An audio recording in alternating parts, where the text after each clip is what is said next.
एक तथाकथित सनातन रक्षक इंतजार कर रहा है कि उसके क्षेत्र में कोई मुसलमान किसी लड़की का बलात्कार करे या भगाकर ले जाए। है ना हैरानी वाली बात। इस तरह के सनातन रक्षकों की संख्या हाल के सालों में तेजी से बढ़ी है। धर्म की रक्षा करना अच्छी बात है, हमारा संविधान भी हमें इसका अधिकार देता है। संविधान के आर्टिकल 25 से 28 तक धार्मिक स्वतंत्रता की बात करते हैं। हम कह सकते हैं कि इन संवैधानिक अधिकारों का इस्तेमाल हम तभी कर सकते हैं जब हम अपने धर्म की रक्षा करेंगे। तो इस तरह से सनातन रक्षकों का होना हम संविधान संगत मान सकते हैं। लेकिन संविधान का आर्टिकल 25 धर्म के नाम पर भेदभाव न करने की बात भी तो कहता है। क्या तथाकथित सनातन रक्षक नाम की ये प्रजाति ऐसा कर रही है? सवाल का जवाब आपको देना है। आपको चलिए असली मुद्दे पर आते हैं। एक सनातन रक्षक है भूपेश जोशी। पहले मैं सोच रहा था कि ऐसे छपरी का नाम नहीं लेना है, लेकिन आखिरकार मैं इसका नाम ले रहा हूं। मार देंगे, काट देंगे, तबाह कर देंगे टाइप का शोधा है। लेकिन ऐसे शोधों का प्रतिकार न करना समाज के लिए कालांतर में घातक साबित हो सकता है, इसलिए मैं ये वीडियो बना रहा हूं। ये व्यक्ति इंतजार कर रहा है कि इसके क्षेत्र में, शायद नकरौंदा में या हर्रावाला में, ये कहीं रहता है, तो ये चाहता है कि इस क्षेत्र में किसी की लड़की का कोई मुसलमान रेप कर दे या उसे भगा कर ले जाए। फिर सवाल आपसे, सनातन की रक्षा का दावा करने वाला ये व्यक्ति आखिर ऐसा क्यों चाहता है या क्यों चाहता होगा? 5 सेकंड है आपके पास इसका जवाब ढूंढने के लिए, फिर मैं आकर बताता हूं पूरी कहानी क्या है।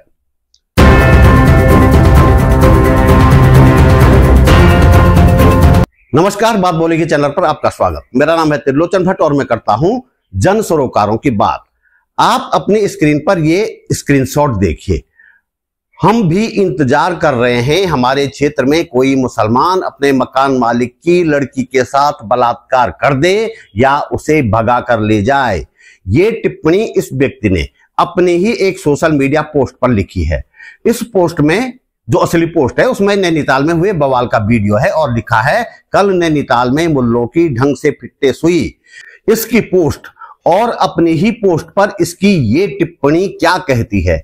नैनीताल में मुल्लों की ढंग से फिटनेस हुई और हंसने की इमोजी भी है, आप देख सकते हैं। यानी कि ये इससे खुश है, इसे मजा आ रहा है।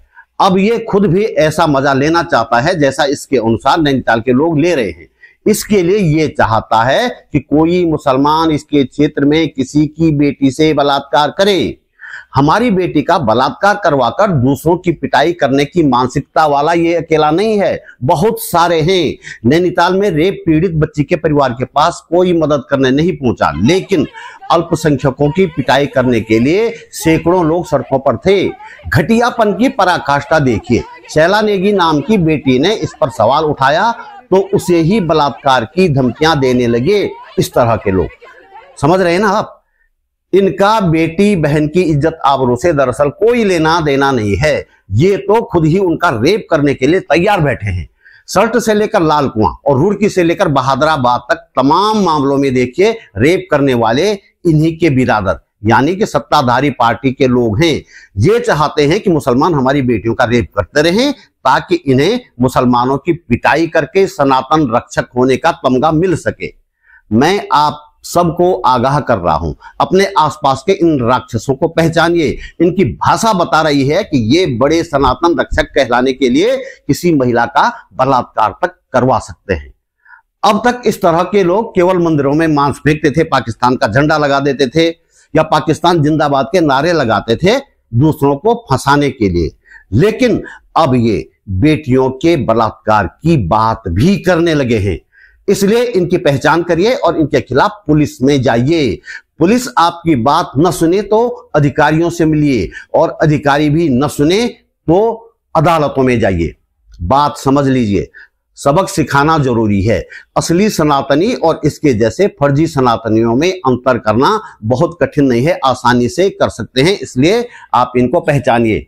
इस नफरती चिंटू के खिलाफ एक मुकदमा दर्ज करवाया गया है, लेकिन किस तरह से पुलिस इसके पक्ष में खड़ी नजर आ रही है और किस तरह से मुकदमा दर्ज होने के बाद भी ये लाइव आकर आए बाएं कर रहा है, मुकदमा दर्ज करने वालों को धमकियां दे रहा है।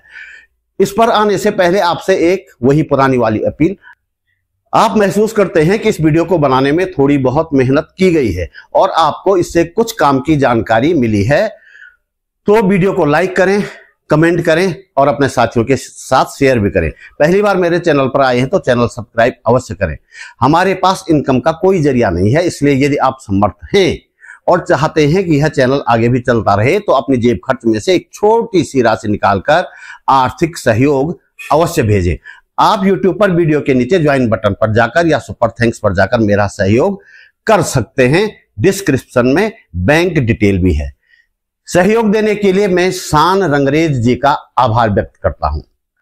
अपने इलाके में किसी मुसलमान द्वारा किसी लड़की का रेप किए जाने की इच्छा रखने वाले इस नफरती के खिलाफ सामाजिक संगठनों की ओर से थाना नेहरू कॉलोनी में एक मुकदमा दर्ज करवाया गया है।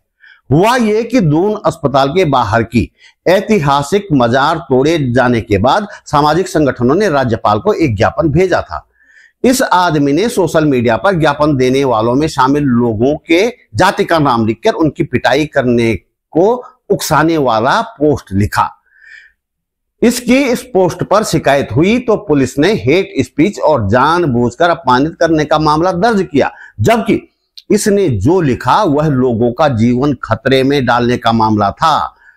फिलहाल इस धारा को मुकदमे में जोड़ने के लिए सामाजिक कार्यकर्ता डीएम से मिले और आगे हाई कोर्ट तक याचिका दायर करने की तैयारी कर रहे हैं।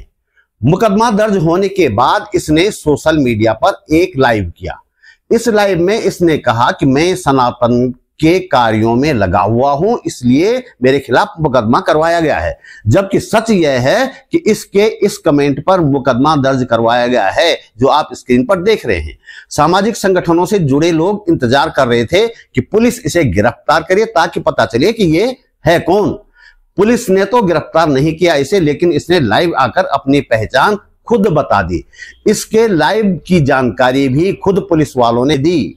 मैंने कल अपने वीडियो में कहा था कि पुलिस ऐसे लोगों पर कार्रवाई करना तो चाहती है, लेकिन लगता है कोई दबाव है जिसके चलते मुकदमे में धाराएं हल्की की जाती हैं और गिरफ्तारी भी नहीं होती। इसने अपने वीडियो में कहा कि सैकड़ों मजारें तोड़ी गई तो दून अस्पताल वाली मजार तोड़ने का विरोध क्यों हो रहा है।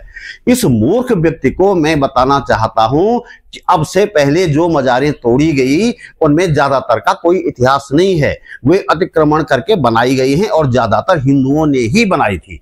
दून अस्पताल की दरगाह का 200 साल पुराना इतिहास है, वह हिंदुओं की भी आस्था का केंद्र थी।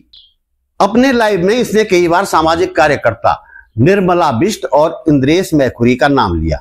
इसकी बातों से साफ है कि ये दोनों को नहीं जानता, क्योंकि इसने दोनों का निवास तक गलत बताया। निर्मला बिष्ट के नाम से दरअसल मुकदमा दर्ज हुआ है।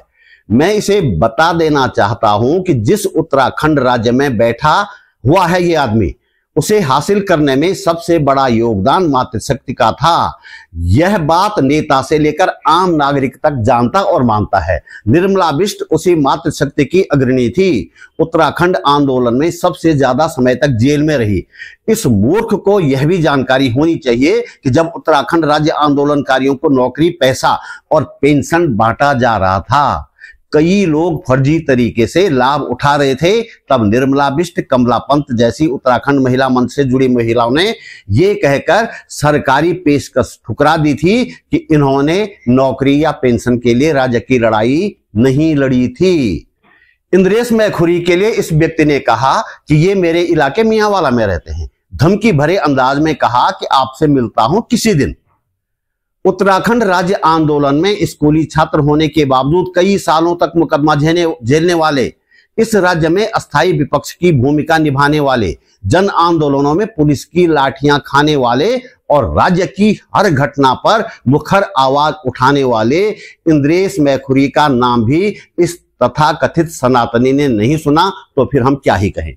लेकिन सुनता भी कैसे, जब ध्यान इस बात पर हो कि कब कोई मुसलमान किसी लड़की का रेप करे और मुसलमानों की पिटाई शुरू कर दें, तो इस राज्य और राज्य में उठने वाली आवाजों को जानने का टाइम ही कहां होता। इसकी एक और पोस्ट गौर करने वाली है।